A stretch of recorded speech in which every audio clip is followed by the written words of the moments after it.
Right. The title of this session is Confronting Crisis and Change, State and Local Politics.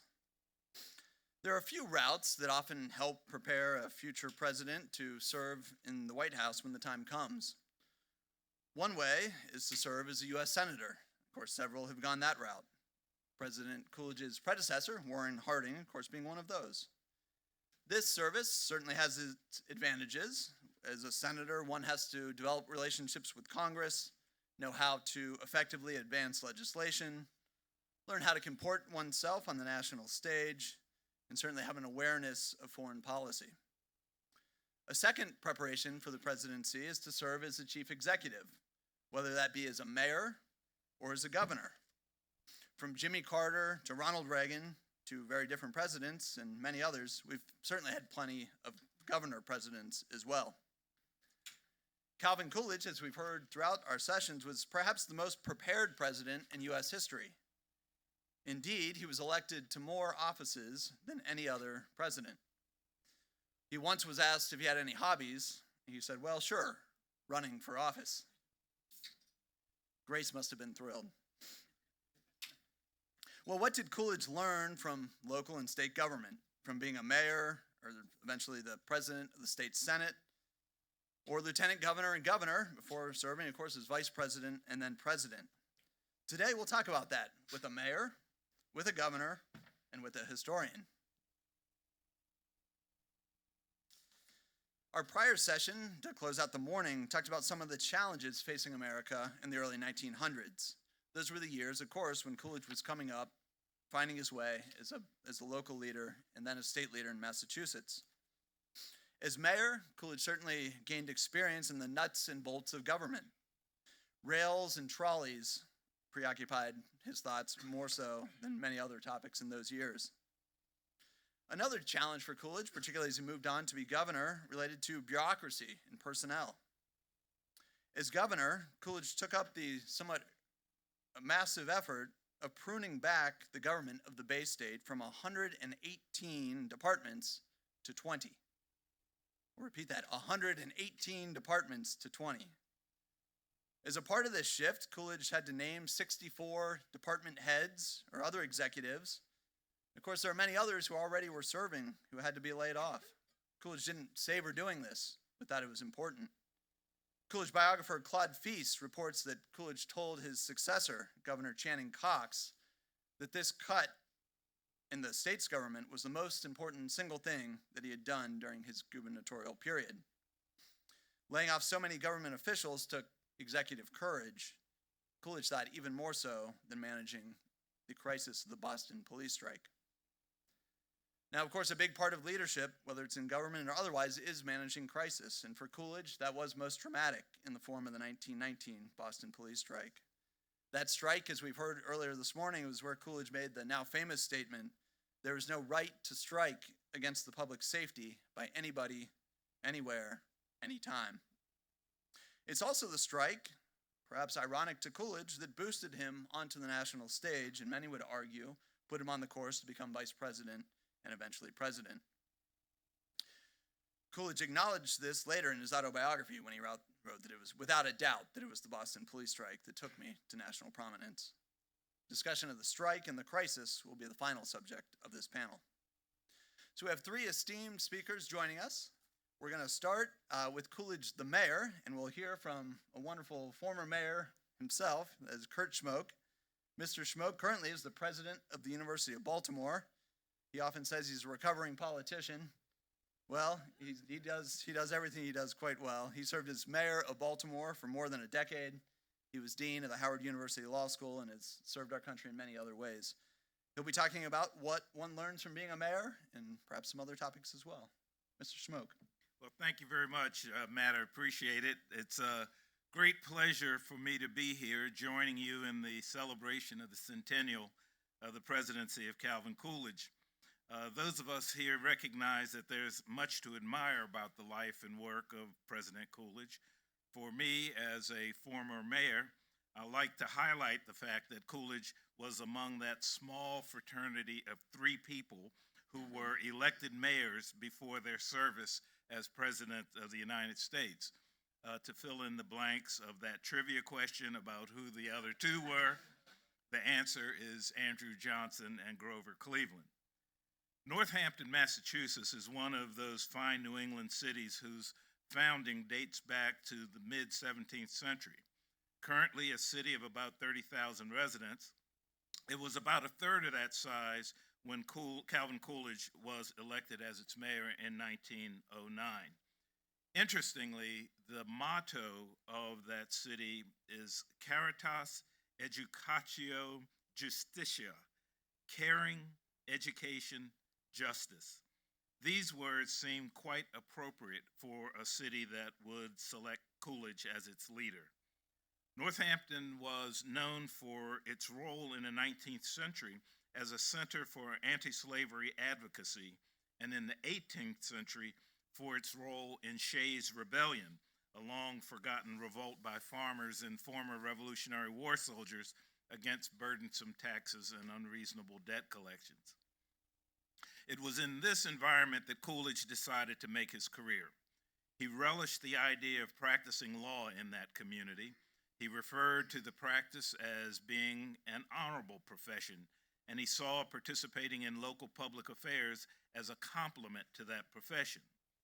The residents of the city saw two important qualities in him which resulted in his election. First, he showed a genuine interest in local issues.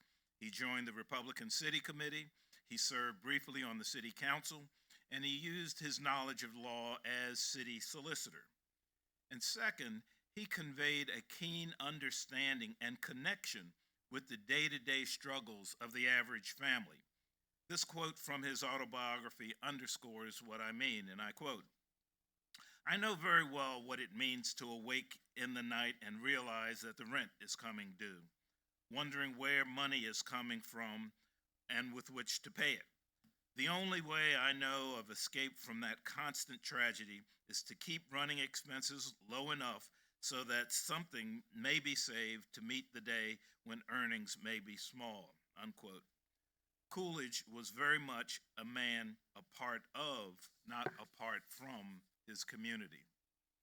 The campaign and election in Northampton in 1909 reveal other characteristics of Coolidge that the country would see during his presidency. His Democratic opponent in that election, Harry Bricknell, was a small businessman who also happened to be a personal friend of Coolidge. They ran a campaign without vitriol, though one national issue with local repercussions did energize some of the voters. That issue was the control of alcohol, but both men tried to minimize its importance. Coolidge knew that in order to win, he had to appeal to a broad spectrum of voters. Those who were considered a minority in Northampton in 1909 and whose votes he needed were Irish immigrants. Coolidge was straightforward and low-key in his appeal to all groups. His message was the following, quote, "I want you to help. I need your help. I appreciate your help," unquote. Today, we would characterize those words as a tweet, but clearly they were effective in their simplicity for that election. Coolidge notes that he won by 165 votes, and then as one of the first post-election actions, he penned this note to his opponent, quote, "My dear Harry, my most serious regret of the election is that you cannot share the entire pleasure of the result with me," unquote. That was a kind gesture, another demonstration of the character of Calvin Coolidge. By the way, Harry Bricknell was eventually elected mayor of Northampton.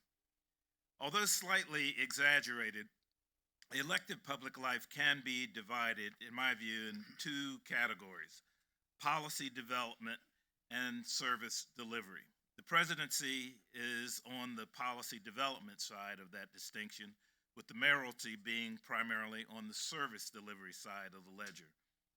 Governors fall somewhere in between that scale, but I'll leave that discussion to a role to others. While mayor, Coolidge showed himself to be a very effective executive.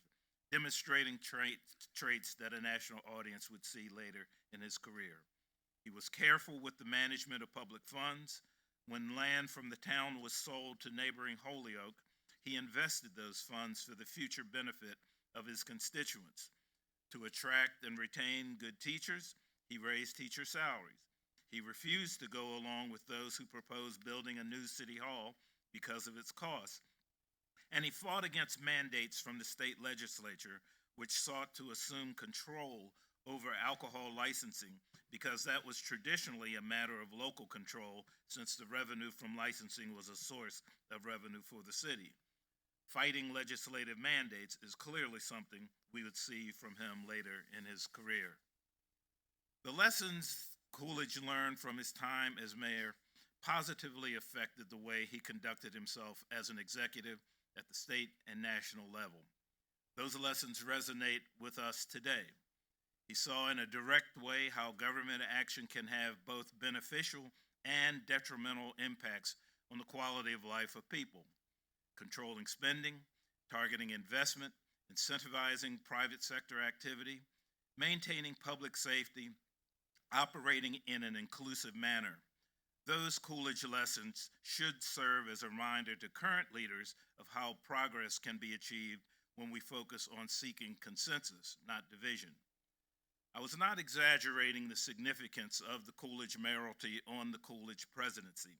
He wrote, and I quote, "On the first Monday of January 1910, I began a public career that was to continue until the first Monday of March 1929, when it was to end by my own volition," unquote. And later in his autobiography, he wrote, "Of all the honors that have come to me, I cherish a very high place the confidence of my friends and neighbors in making me their mayor," unquote.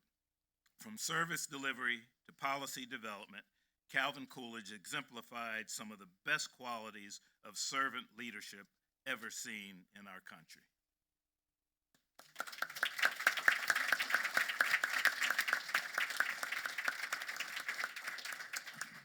Thank you, Mayor Schmoke.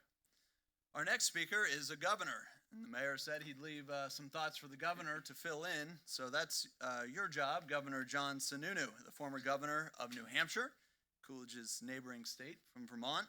Governor Sununu also was chief of staff, so he knows a thing or two about presidents as well. Governor Sununu, please.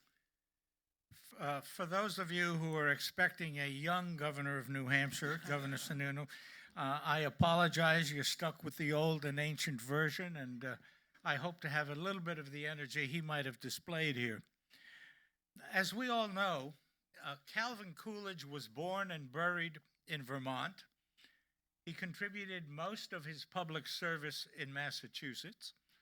Calvin Coolidge was, in fact, a true New Englander. He grew and thrived in that region where for well over the first century of America's existence, local boards and local control dominated the political process. Coolidge's New England thrived under a system of government with the town meeting as the principal tool of community management. Calvin Coolidge took the oath of President of the United States when Warren Harding died. He assumed that office with 2 years of executive experience as governor of the state of Massachusetts and 2 years of experience as vice president. But more significantly, he came to the White House with a commitment to public service from a state where, over his lifetime, limiting the intrusion of government was a cherished tenet. After serving on the city council and serving as mayor of the city, Coolidge was elected to the Massachusetts legislature and then to the state senate. After his election to the third term as a state senator, Calvin gave what is known as his "Have Faith in Massachusetts" speech. Now, as an aside here, that may have been appropriate 100 years ago, but you'd be crazy to make that same statement today. That speech was more than a reflection on Massachusetts. Coolidge drew on precepts from beyond the borders of Massachusetts. He drew on old New England traditions He described a philosophy of governing grounded in the liberty and the personal freedom that inspired Ethan Allen of Vermont, John Langdon of New Hampshire, and the Minutemen of Lexington.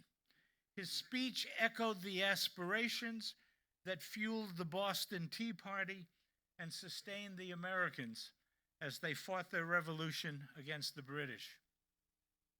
Coolidge's message was have faith in Massachusetts, have faith in New England, have faith in the power of self-government. Do your work. Do not hurry to legislate.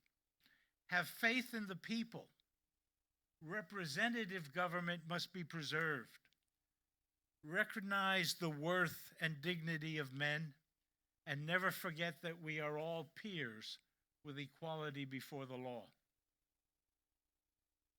In a New England town meeting, all voters have a say in the regulations, the spending, and the taxation that takes place within their community.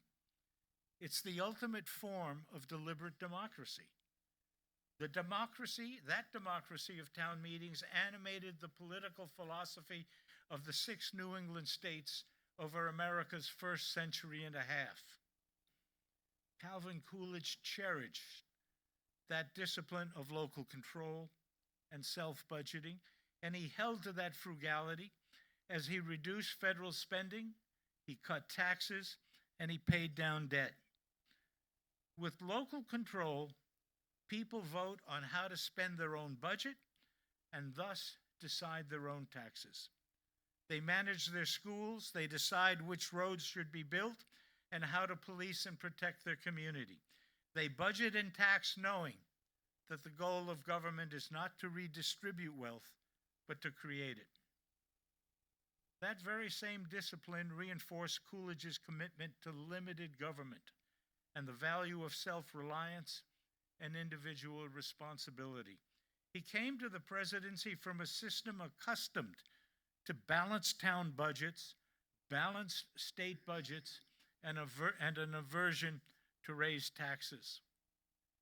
In that Have Faith in Massachusetts speech, Coolidge spoke of standing together and how laws must be passed on more than just the will of the majority.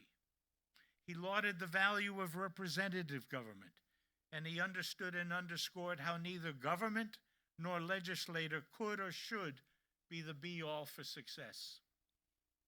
He also warned that government, though it must care for the truly needy, must not become a crutch for all. He extolled the worth of self-government and noted that self-government means self-support. Coolidge's values were the bedrock values of New England republicanism. And they came, and they were the values that he implemented as he governed. They came easily to him as he met his responsibilities. He was committed to frugality, not to save money, but to save the people from being overburdened by taxes. In the 1920s, New England Republicans held about 90% of the region's seats in the U.S. Senate and 90% of the region's seats in the House of Representatives.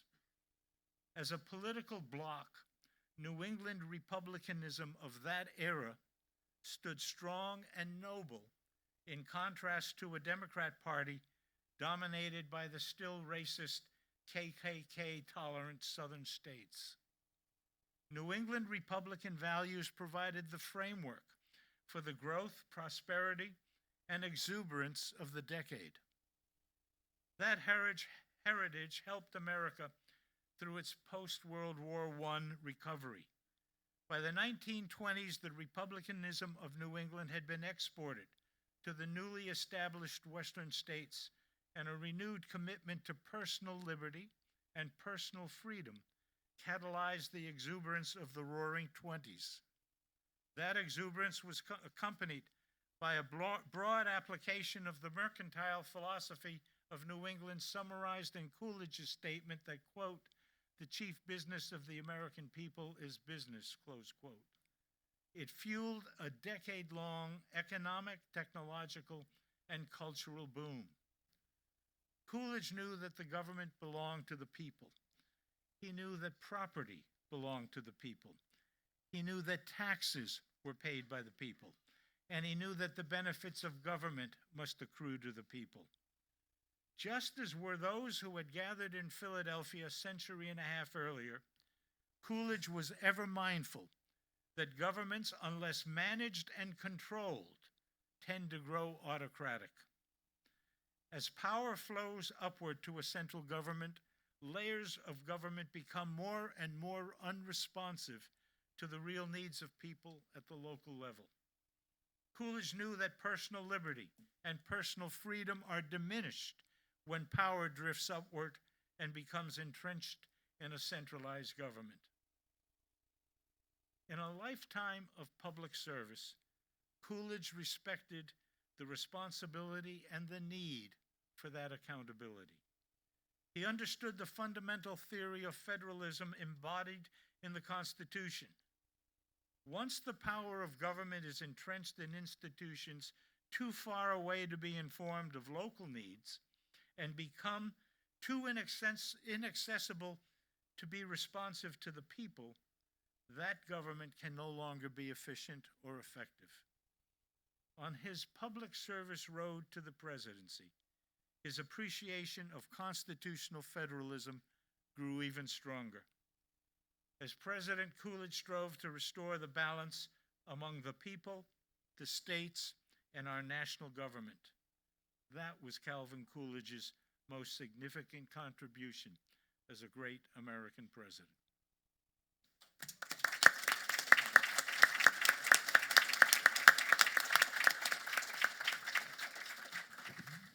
Thank you, Governor. I said we'd hear from a mayor, a governor, and a historian. We have a pretty darn good one. Amity Slade's here, Coolidge's biographer, and of course our chairman at the Coolidge Foundation.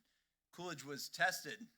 Often when we talk about presidential rankings, people say, well, Coolidge didn't face any real challenges or any major crisis. Perhaps that's why he's not ranked as high as others. He did face a major challenge. He happened to be governor of the Bay State of Massachusetts in 1919. So to tell us about the drama and the outcome, please welcome Amity Slades.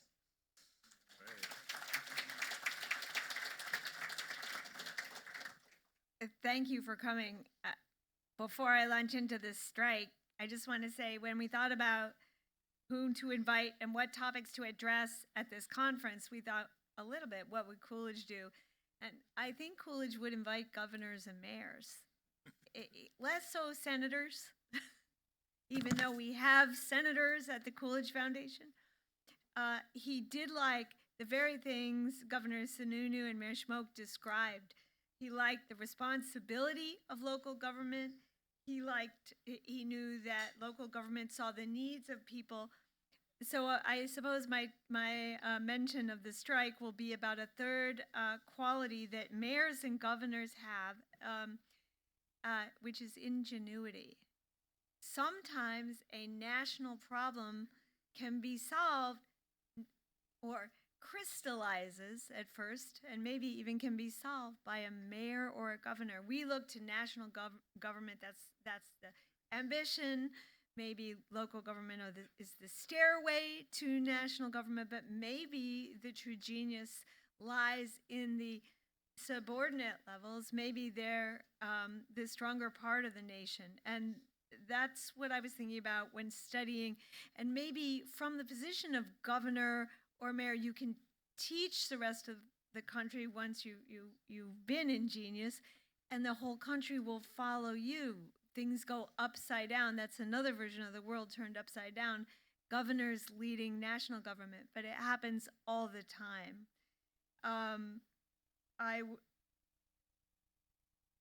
When you ask where do national policies come from, often they will come from a state. But to the strike and what happened. So now I'm just going to sort of tell the story, and history is indeed very chancy. None of this had to happen quite the way it would. And before Coolidge, if crystallize can be a transitive verb, crystallized the issue of public sector strikes for the nation, that issue had to crystallize in Coolidge's brain. And you can sort of watch it happening in real time through this strike.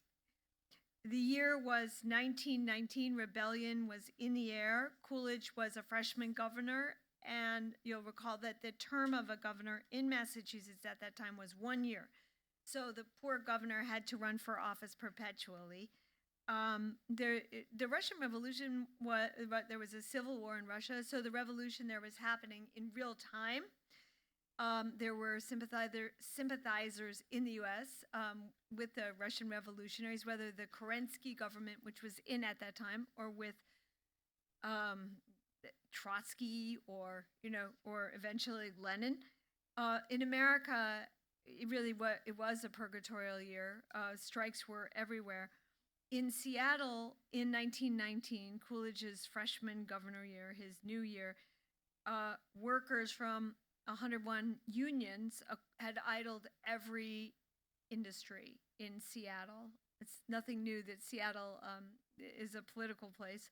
There was what we call a general strike, which is also sometimes called a sympathy strike, when industries unrelated to the industry that chose to go out on strike also strike to strengthen the case for the industry that's chosen to strike first.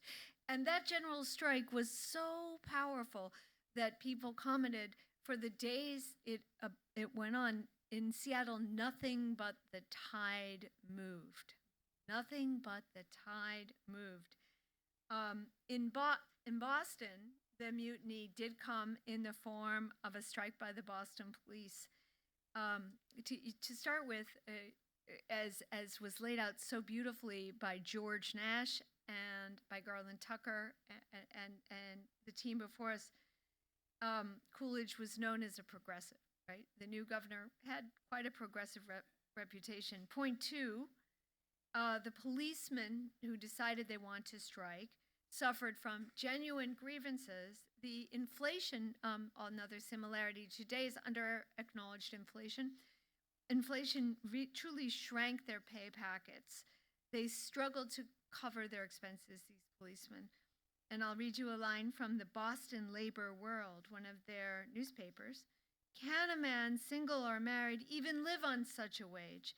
He manages to exist, that is all. Rats prowled the shelves of the police station houses. They chewed through the leather of the helmets of the policemen, not while the policemen were wearing the helmets, but while the helmets were beside them as they slept on their dirty cots in the dirty station house that was not worthy, did not dignify their situation. And many of them had given their all in the recent war or other wars. Remember, too, that at that time, there weren't stoplights everywhere. Boston was not fully electrified. But cars had arrived. So how did traffic get managed? By men with white gloves at intersections. Who were those men? Those were policemen. So you have a city where people have a lot of cars, can't drive very well, right? Haven't even decided which side of the road to drive on, and they need the police traffic cops to tell them there's no unity yet about driving school, and cars break down all the time. So you can imagine just in that one aspect, traffic management, how important the police were. Boston was, as the wife of John Maynard Keynes used to say, very upheavaled at that time, very much disrupted by the return of upheaval that I like so much, from return of the soldiers from the war on boats where they landed in the port of Boston. No accident. Seattle and Boston are both ports. People land. They're in a mood. They're not quite ready to leap into civilian life yet. Many are angry. Many of the vets. There was a union established in Boston that met at Tremont Temple where Coolidge gave speeches, the new governor, the Union of the Crippled and the Blind. That is, there were so many people hurt in World War I that their one thought was to unionize, and they did have troubles, and the government was insufficiently addressing those troubles. All that made the police reason that if they went out on strike September 1919, well, they might get a conciliation. You recall that I think it was George who mentioned that Coolidge had been actually head of a committee on conciliation. a few years back, right, with an earlier strike. He was a conciliator, so they thought, well, we're not proposing a revolution. And by the way, they weren't affiliating the Boston police, very lovable people, with the Wobblies, with the anarchists, with any of the wild unions. They were affiliating with the rather mild American Federation of Labor of Sam Gompers, which, by the way, had the political protection of President Wilson, who is friendly with Sam Gompers, and had a lot of authority in the nation at that moment. There was this little factoid in the story. The police contract did not allow the policemen to walk out on strike. But I think the police, in the heat of the moment, and given the revolution across the world, and given the bland mildness they took to be Coolidge, viewed that contract issue as a technicality that might be swept away in the tide of 1919 history. Finally, they walked soft, but they carried a big stick, the police. They could always call other unions, new unions, to join them in a general strike, as in Boston. And everybody knew that, well, the mayor of Seattle, whose name is Ole Hansen, had managed to force down the general strikers that spring before. He had also been completely exhausted and had actually retired from government, including his mayor job, in the summer of 1919 and said, I'm going to now go fishing. That is, it had sort of wrecked him. Maybe it had made him, but mostly it had wrecked him. For the moment, it appeared that Ole Hansen had been wrecked by his general strike. Well, when the policemen did walk out, just around the time of Labor Day, that was a significant moment, right? Riots indeed erupted in upheavaled Boston, and crowds rampaged in the streets, and they broke shop windows. Remember, somebody mentioned Coolidge's greatest funder was a man who had a department store, Mr. Stern. So Coolidge knew all about every window that broke in Boston. He knew about, right, in terms of the commercial class and what it was experiencing. Bricks were hurled at the volunteer replacements who came in when the 1,000 policemen left. There was terrible trouble at the intersections, as described, drivers who can't drive competing to get across the intersection, and no traffic cop or stoplight. Shop owners queued at the police stations, which were still manned by some, to apply for pistol licenses because they wanted to defend their wares. And as today, the sort of fancy shops were targeted, jewelers and so on. Injuries and deaths mounted, and the police commissioner did not cave. Gompers, the labor leader, did kind of offer an indirect threat by allowing in public grumbling where the press could hear him, that worse could come in Boston if the police commissioner did not negotiate with the policemen. I suppose he is willing to assume the responsibilities for the consequences of his action, that he, being the Boston police commissioner, Gompers mutters, right? What would Coolidge do? I forgot to mention one factor. Coolidge was famous for getting the immigrant vote. What were the policemen? Immigrants, Irish Americans. There's a gorgeous dissertation by John L. Blair, who did this work, his dissertation at the University of Chicago around 1971, detailing every aspect of Coolidge's gubernatorial experience and counting the votes. And he explains, you think Coolidge, Boston, oh well, Coolidge was a swamp Coolidge from Western Mass. Western Mass was the frontier, and there were a lot of immigrants there. He had a lot of trouble when he didn't go along with what the German brewery wanted or the Irish Americans wanted. And he was those people elected him. So if he turned against the policemen, he was turning it on the very people who gave him his sometimes narrow margins of victory. What did he do? He called out the state guard. He called other New England governors, not yet named Sununu, but soon, to send their state guards. They did. They were all friends. They had been together in Poland Springs, Maine, at a resort. And a few days into the riots, even the police themselves were finding themselves appalled. They didn't mean it to be this bad in Boston. No, national stories. Boston a wreck, Boston a joke, like that. It was humiliating. And the main labor leader from afar, Sam Gompers, kind of modulated his tone. He said the police strike was merely a natural reflex of the futile attempts by the policemen to improve their working conditions. Absolutely accurate. And then there was another headline I was kind of trolling around looking again last night to refresh myself. Cops want to work again. Cops were ready to conciliate. The moment had come, but Coolidge did not conciliate. And here's some Coolidge quotes. And listen to his syntax, because this is where I don't understand why Coolidge is ranked only 41 as a writer in the Siena poll. The action of the police in leaving their posts of duty is not a strike, period. It is a desertion. Okay? It is a desertion. A contract that prohibited strikes, such as the policeman's, was no technicality. Coolidge believed in contracts, common law. That's what Judge Edith taught us. The striking policemen were fired and would stay fired, though Coolidge himself actually, as he says in his autobiography, and he never lies, helped them, some of them, find jobs in other sectors, right? Very brutal thing.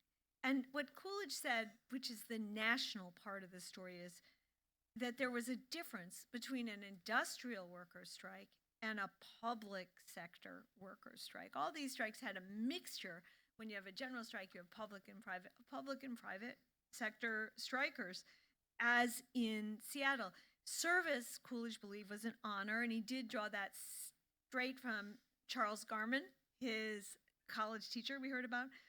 And earlier that year, even before the strike, he had expressed the same philosophy when he vetoed raises for another kind of public servant, i.e. his fellow legislators. He said, service in the general court, that's the government, the legislature of the state of Massachusetts, is not obligatory. Service in the general court is not obligatory, gentlemen, there weren't any ladies yet, but optional. And he vetoed their raise. We don't really have the money to give you a raise. Now Coolidge sent his famous wire to Gompers. It was more of a missile than a missive, if you know what I mean. And the telegraph punctuation even has the effect of some kind of barrage or artillery fire. Okay, so I'm going to read it with the telegraph punctuation. Your assertion that the commissioner was wrong cannot justify the wrong of leaving the city unguarded. Stop. That's the stop word in a telegram, because there's no periods and no quote marks, right? No question marks. Coolidge concluded in telegraphies that's kind of rung down the decades. There is no right to strike against the public safety, comma, by anybody, comma, anywhere, comma, anytime, stop. So you have to get the full thing. And that's in John L. Blair's dissertation. I dare anyone to find that telegraph paper. It mysteriously disappeared, was doubtless taken by some researcher prior to me. Please find it. All researchers. It may be somewhere in Meg McAleer's trove. I'm praying. Okay. So this was a tough stand. Many praised his move. Coolidge really wasn't sure of the political fate, or he wasn't even, he was in shock at what he himself had said, I think. His opponent in the gubernatorial election, Richard Long, with whom he was also friendly, at more evidence of bipartisanship, chided Coolidge and said a broad-minded governor would have been able to satisfy them, the police, and at the same time protect the dignity and honor of Boston and Massachusetts. You let us down, dear Calvin. And Coolidge wrote to his father, people applaud me a great deal, but I am not sure that in the next election, which was just 2 months away, they will vote for me. Still, he noted, this is the letter to Dad, this was a service that had to be done. Notice the abstract way he spoke. He turned it into an abstraction of philosophy. This was a service that had to be done. The result won't matter for me, but it will matter a great deal for the rest of America. The firing of the police, tragic as it was, that was important. It did matter to the rest of America because Coolidge took a categoric action, and that inspired fellow governors. It inspired many mayors, all of whom were confronting labor unrest what is the limit of labor action was the real question. Well, Coolidge had drawn a line in the sand. And when these people learned of Boston, even the ones who supported the unions in many ways, as we all do, they felt relief. The line in the sand was now there. Coolidge didn't win his gubernatorial election. Coolidge helped. New York Times never changes. You ready? Guess the New York Times headline. Coolidge helped by angry Democrats. Coolidge helped by angry, not Coolidge helped by Truth and Light. Coolidge helped by angry Democrats who lost their, I don't know. Anyway, but even President Wilson spoke up and sent his own telegram to Governor Coolidge, their friendship. I congratulate you upon your election as a victory for law and order. When that is the issue, we all stand together. So let's feel a little better about President Wilson. And this freshman governor from, drubbed by Chris Cox, as he's been, he had at least one good line. The freshman governor from Massachusetts suddenly became national material and hoped, kind of, that he would be nominated for the presidential slot, but there wasn't enough support for that, and he got the vice presidential slot, represented law and order on that ticket. They won. As you know, in 23, Coolidge himself was president. But I think his 1919 strike message inspired statesmen. There's evidence of this. So for change in attitudes long past Coolidge's retirement as U.S. president, even that most progressive of presidents, President Franklin Roosevelt, balked at strikes by public sector employees. He said, President Roosevelt, such action, looking toward the paralysis of government, a very telling metaphor chosen by President Roosevelt, in a good way. I mean, he's talking about what he knows, was unthinkable, intolerable. And then public sector unions and even strikes became more common later, but there are many states now that restrict or ban strikes by public employees. So this year is the centennial of the Coolidge presidency. That's a mini example of how it doesn't just work that everyone else takes his cue from Washington. More the other way, we, more than we think, take the cue from a local government. And very often, the voice that speaks up, that gives the cue, is that of a mayor or governor. Very good. Again.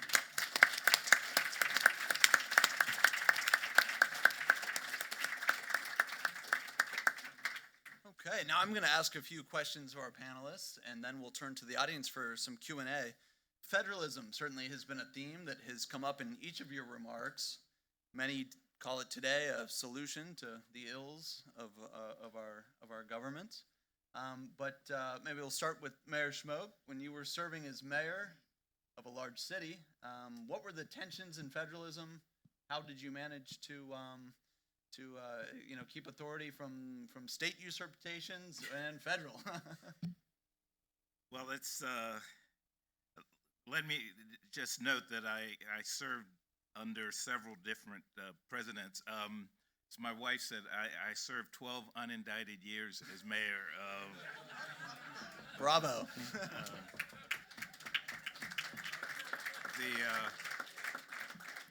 I came into office under President Reagan, and then President Bush, and then President Clinton. And what I tried to do, and it was to encourage the notion that we were partners in addressing the problems of citizens. And sometimes those from the federal government wanted to micromanage the cities. They would see programs and assume that there was a cookie cutter model that should apply to every locality. And you had to squeeze your city into the model that they set forth. On the other hand, there are other elected officials at the federal level that would say, let's all look at a target or a goal, and you can decide the strategy towards achieving that goal. So you can imagine which philosophy I thought was the best. And that's why I said that sometimes government action can be detrimental, sometimes it could be very beneficial. and as long as you agreed to work together as partners, you were actually achieving progress. Thank you. Governor, your own experience as a governor, trying to respect the localities and not put cookie cutter solutions on Nashua and Grantham and Lebanon and Hanover, while also leading as a governor of your state when you have a federal government that has perhaps sometimes other ideas. Well, first of all, the problems. The federal government, as the mayor has pointed out, usually has laws being made down here by people who have never tried to implement those laws, no executive experience. And it happens across the board in virtually every federally funded program. It's egregious in education. It's egregious in health care. And governors, Republican and Democrat, are constantly fighting shoulder to shoulder against this, trying to explain to the federal government that they waste more money by not providing the flexibility that the mayor talked about that would be so valuable. The best thing the federal government could do, the governors are constantly telling them, is to take the same amount of funds, define a goal, and block grant the money to the states and the cities so that they implement it to get the goal that the federal government would like achieved. In terms of what we do from the state level to our communities, I'm very proud of the fact that in New Hampshire at least, the idea of local control is still predominant. We have no sales tax. We have no income tax. Most of the tax is raised at the local level. Local property taxes, and that gives them the leverage, and we're happy they have that leverage to have the process, the control of the process at the local level. The beauty of it is we have elections for the legislature every 2 years, for the governor every 2 years, for local budget committees and selectmen and school boards are every year. At least a third, but usually a half are up for re-election. And so if you don't like what's happening in your community, you replace the board, and you replace them pretty quickly. And as I said, in terms of allocating the funds, the community goes to the town meeting, they vote article by article on the budget, and then as a result of that, they're told what their tax rate is going to be. Same thing happens with the school board. The school budget is voted on the same way. So it's the last place in America, I think, where, and I'm not trying to put a plug for New Hampshire, but I'm trying to put a plug for the philosophy. It's the last place in America where that level of true local control is there. And now, in terms of a plug, if you'd like to see a real Calvin Coolidge speech, take a look at the speech by the recently elected governor of the state of New Hampshire given last January. It really rings of Calvin Coolidge in terms of cutting taxes, reducing regulations, getting rid of 700 licensing requirements, and sending money to the communities so they could spend it the way they want. It still can be done. Let me make one more point about the strength and importance of a requirement for a balanced budget. When you are forced to think about a balanced budget, you have to work hard. You can't just give things away. The biggest problem we have at the federal government level is that if you want to govern at the federal government level and be popular, you just give money to another group, to this group and to that group, and without a balanced budget requirement, any damn fool can do it down here. In the states, Republican and Democrat governors have to deal with a balanced budget requirement, and they make the hard decisions. I think that training really is why Calvin Coolidge had such a successful presidency. Coolidge, Governor, you quoted from Have Faith in Matt, Massachusetts. I just wanted to say I'm proud of my son, too, but he's not elected yet.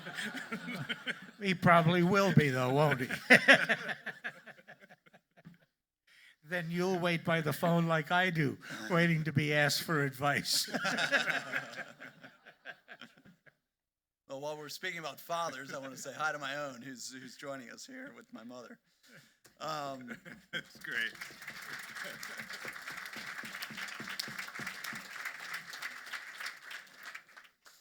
Governor, you quoted and helped explain to us Coolidge's very well-known speech, "Have faith in Massachusetts," and you said part of one of the lines, which was "Don't hurry to legislate."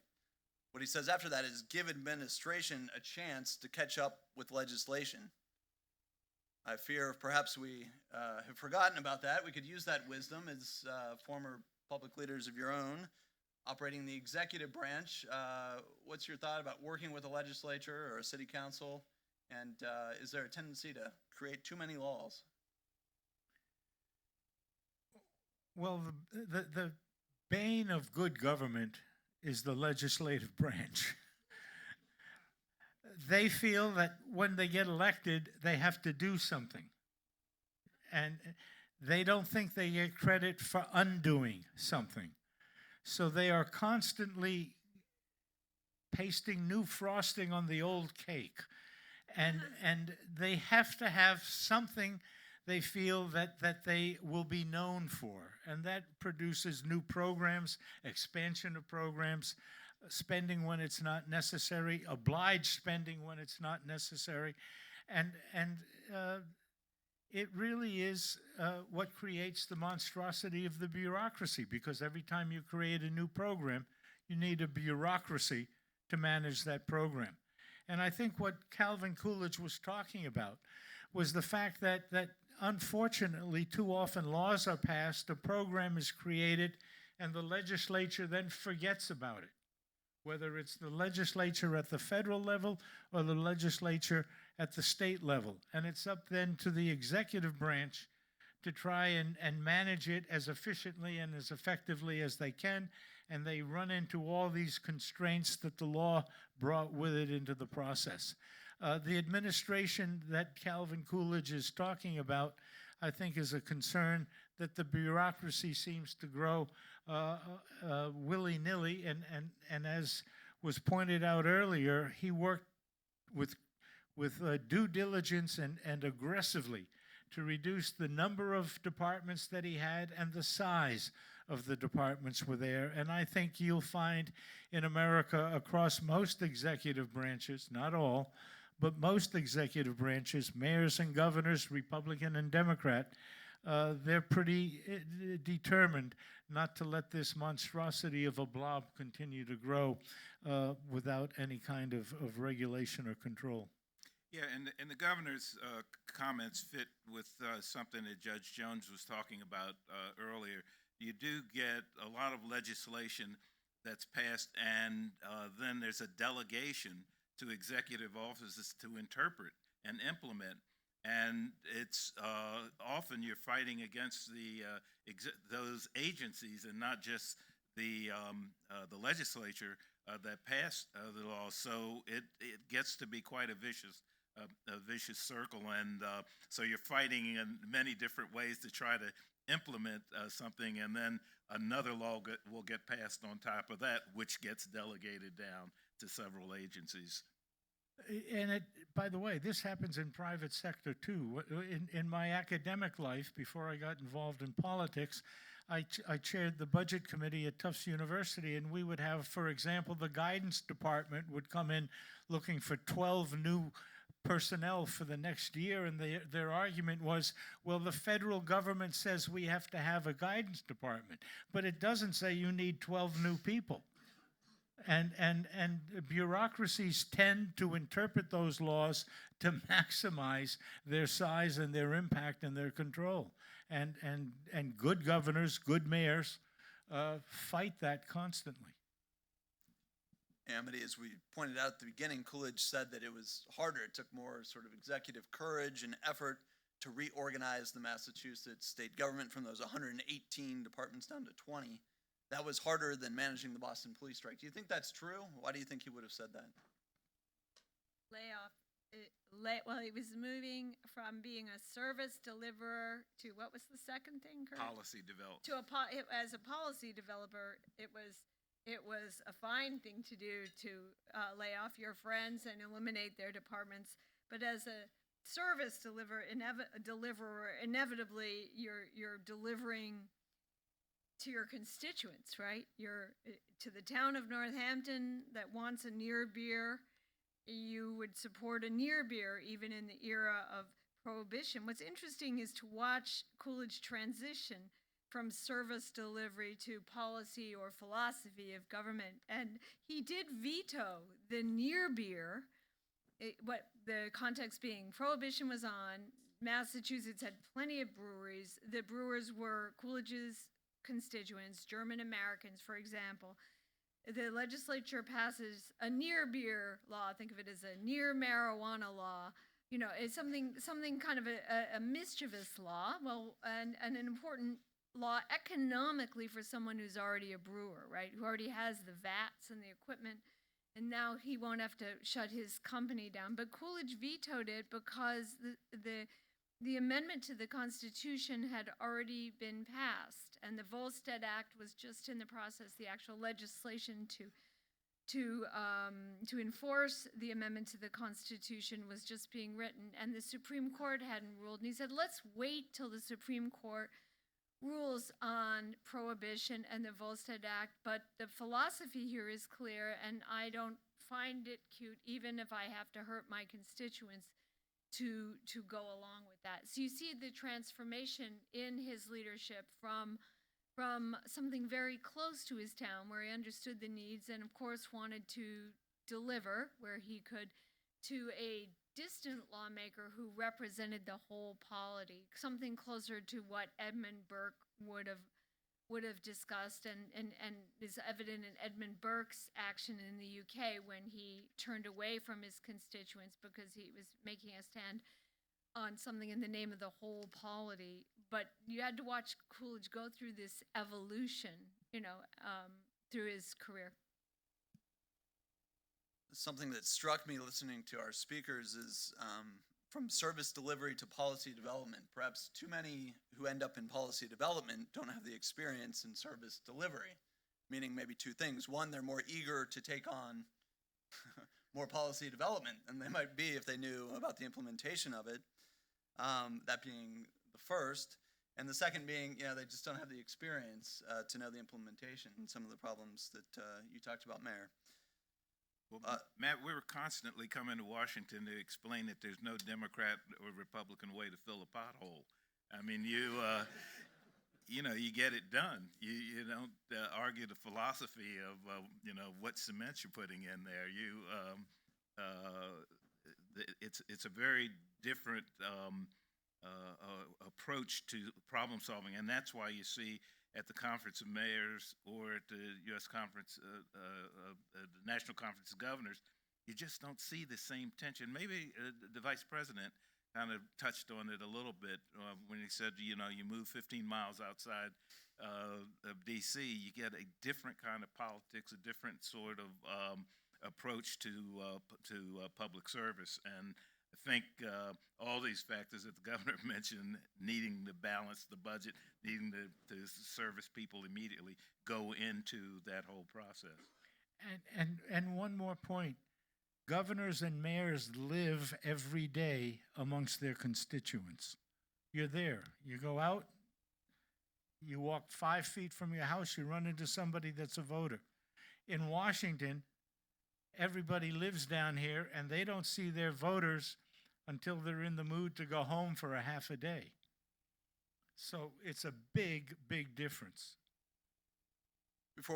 One last question for me, then we're going to turn it over to the audience for some questions. Both of you very solution-oriented leaders in your time in office, just like Coolidge. All of our young people, or many of them, I think, aspire to be leaders in whatever field they end up in, many in public service. And I think it's vitally important that people realize that self-government literally means self-government, taking care of yourself, not looking to others to solve all your problems. How did the two of you get your first steps to be on the career path that you're on, and what advice might you have for the young people? You mean political? Political, or, a lot of good's done not in politics, too. Well, anybody, let me just, for those of you who might be thinking about local government, for example, before I was the mayor of Baltimore, I was the state's attorney, the DA. I threw people in jail for a living. So for 5 years, I was the DA. I was elected mayor, and my first few months in office, I was approaching the job the way I did as state's attorney. As state's attorney, you don't have to go out and build a consensus on who to indict. And so my approach to office was very different until a former mayor came to see me one day and said, "Kurt, you've got to understand that the word mayor is a verb." He said, "People have to see you mayor.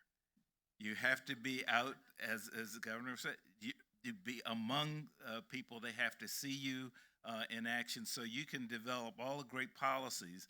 And I was writing all these wonderful memos when I was in my first couple of months, and I was losing touch with exactly the problems that I came to solve. So one of the things I would simply advise, if you're going to get involved, particularly if you're going to be involved at the local level, make sure you understand that people have to see you in action, have to see exactly your hands on the problems that you're trying to solve. Terrific. All right, let's turn to questions from the audience. Okay, let's go right here. Matthew Tweeden. Let's wait for the microphone coming. Alrighty. One thing that stands out to me about decreasing capabilities of state and local leaders to exercise their responsibilities and their authorities is the broad federal power creep generated by massive expansion of administrative agencies, of the bureaucracy. Particularly for you, Governor Sununu, when you came to D.C., you came to run a White House that looks fundamentally different from the one that Coolidge would have sat in, right? It is centered around a massive and expansive bureaucracy, a lot of which responsibility landed on your shoulders as chief of staff to oversee and engage with. What from that experience did you bring back to recognize like the way that administrative bureaucracy affects state and local governance, and what substantive steps can be taken to help reprieve some of that stress placed on our local leaders? Well, I came to Washington not seeking to come to Washington, but I had just announced I wasn't going to run for another term as governor and help George Bush get the nomination and then get elected, and I thought I was done with my public life. I had served 3 two-year terms. I'm an engineer. I love being an engineer. I was going to go back, and President Bush asked me to come down, and I really was not very excited about coming down, but we had a long talk, and he asked me if I would come down to be chief of staff, and I finally said I would. And to his credit, I think he understood that he needed somebody that really did understand the problems of the states and local government. And I had been governor. He knew I had to implement domestic policy. He knew I had to deal with a legislature. He knew that I had to deal with the government in Washington. And so what I brought to the table was experience of having been in state government and understanding the problems that the White House, the executive branch of Washington, was going to have trying to get the best kind of response out of state and local government, among other things. And so it was more a question of bringing that than learning something here to apply back elsewhere. It was a very different experience, I think, for the White House. I don't, other than Sherman Adams, who was also an ex-governor of New Hampshire who served as chief of staff for Eisenhower, I don't think any other governor ever served as chief of staff. And I think George Herbert Walker Bush deserves credit for understanding the benefits that experience would bring to his White House. Now, I can tell you that people in Washington were not often happy when they discovered that somebody was in the White House that knew more about the legislation they had passed than they did. But that's a fact of life anywhere, that the most important thing you can do if you're trying to deal with anything in life negotiate a contract, deal with an issue, create policy, to negotiate budget changes or negotiate needs in legislation. Always go into the room knowing more about the subject than the person you have to deal with, and that's what we tried to bring to the table. Next question. Let's see, let's go to this side of the room.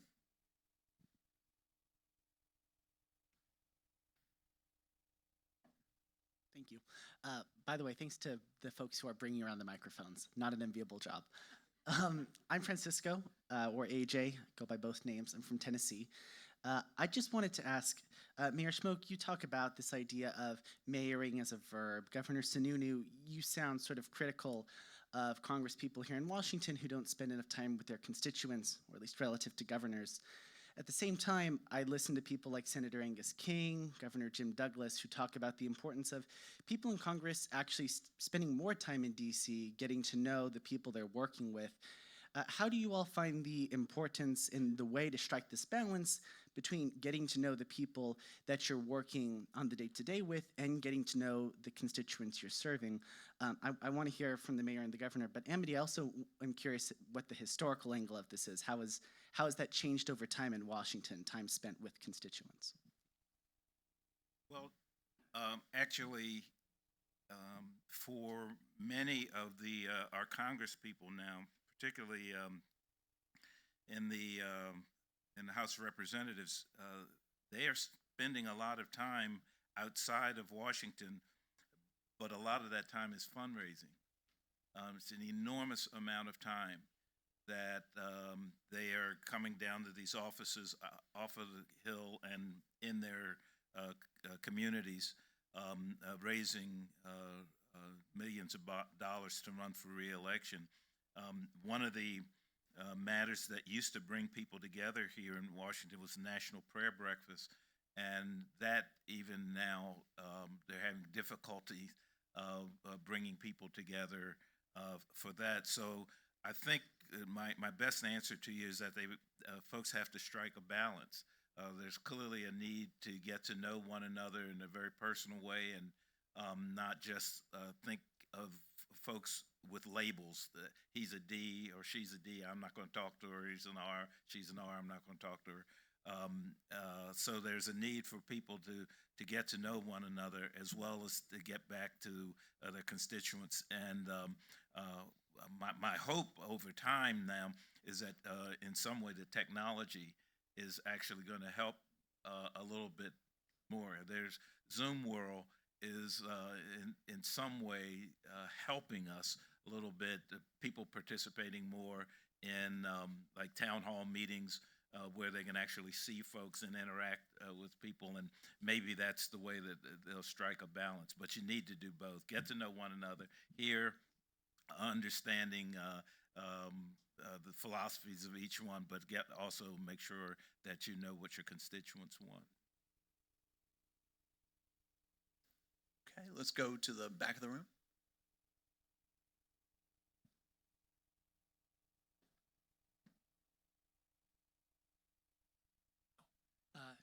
Hi there, I'm John Cochran, and I'm skilled at getting my hand up first. Like you, I've always believed philosophically in local government and that the wonders of being close to the electorate and its responsiveness.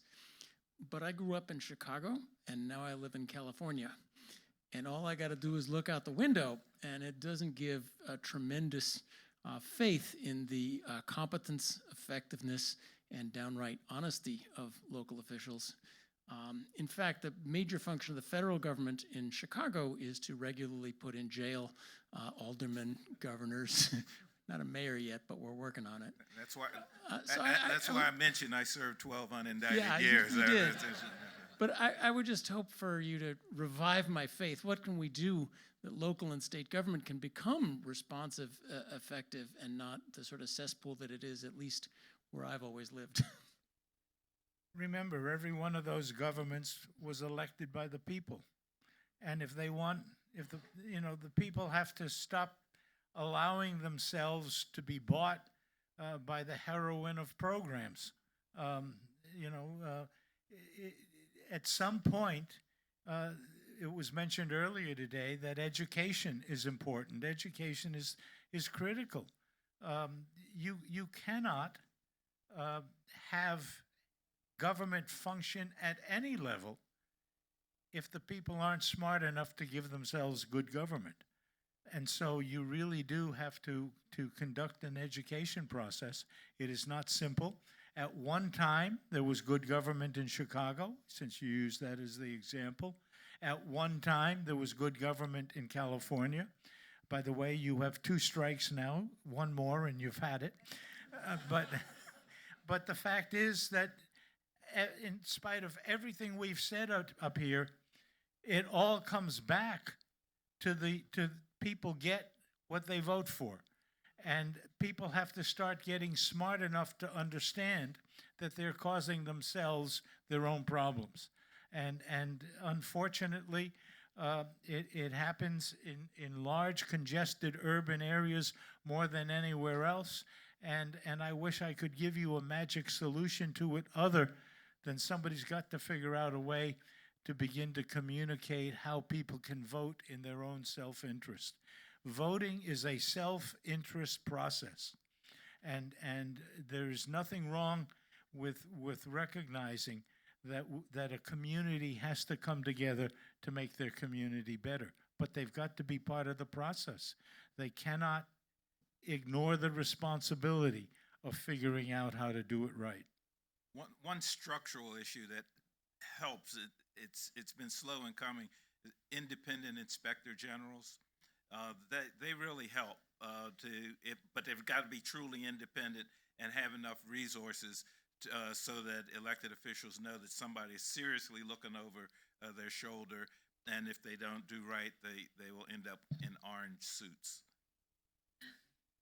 Coolidge once said, "The people who start to elect a man to get what he can for his district will probably find they have elected a man who will get what he can for himself." So, apropos to the last question. Okay, we have time for maybe 1 or 2 more questions. Let's go over here to the side.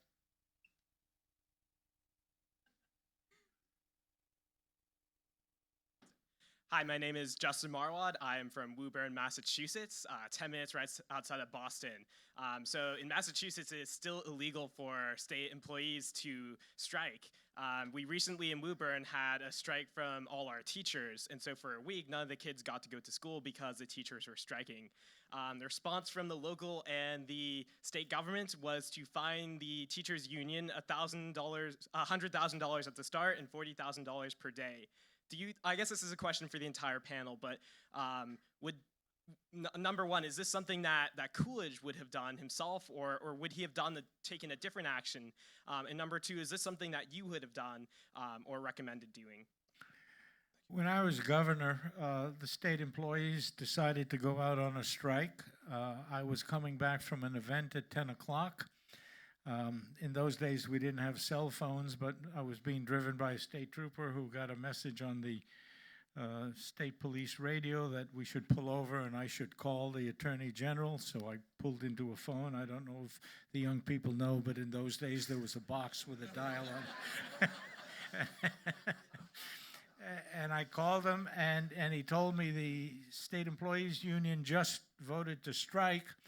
I told him to get a Superior Court judge out of bed and get in there and let him remind them in no uncertain terms that they don't have the right to strike. At 2 o'clock, the judge called a hearing. The state employee union representatives were there. My attorney general did a great job of presenting the state law, and the judge ruled that the state union hierarchy had to take the list of 12,000 state employees divided amongst themselves and get to the phones right away and start calling individually all the state employees and telling them they better be back to work the next day and keep a memorandum of each conversation and remind the state employees that they would be fired if they didn't show up. Nobody failed to show up.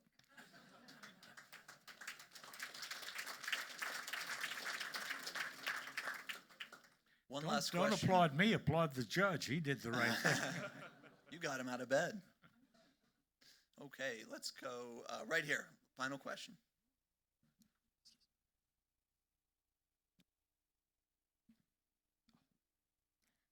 Hello, my name is Laura Lee Godfrey, and I am from Portsmouth, New Hampshire. My question is for the elder Governor Sununu. Elder or older? As former Mayor Schmoke said, there are typically two responsibilities of elected officials: policy development and service delivery.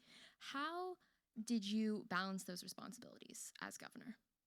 I'm sorry, specifically which responsibilities? Policy development and service delivery. Oh, well,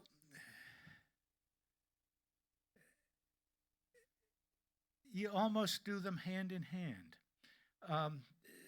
Every time you develop a policy, you've got to implement it. And yes, you know, policies have been developed before you got there.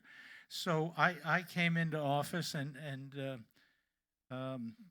I took office when I beat an incumbent in a year that, in '82, which was a bad Republican year, and so I was kind of surprised I got elected.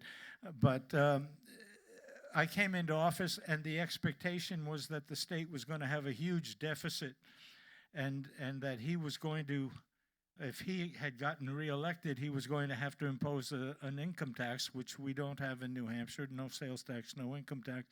And so I had to start putting policies in place that would cut the budget and address some of the issues that had been put in place, providing service delivery to constituencies that had become used to them.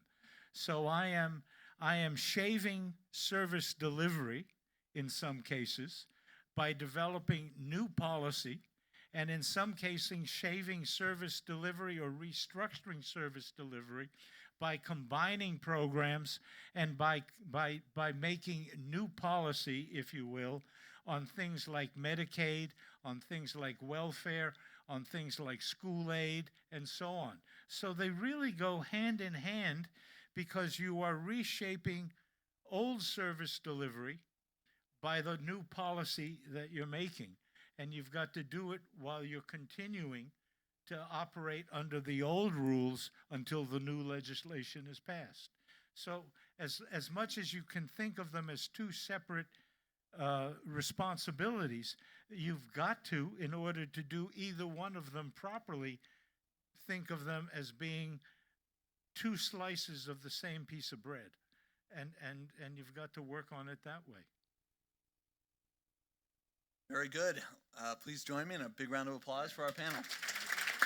Good job.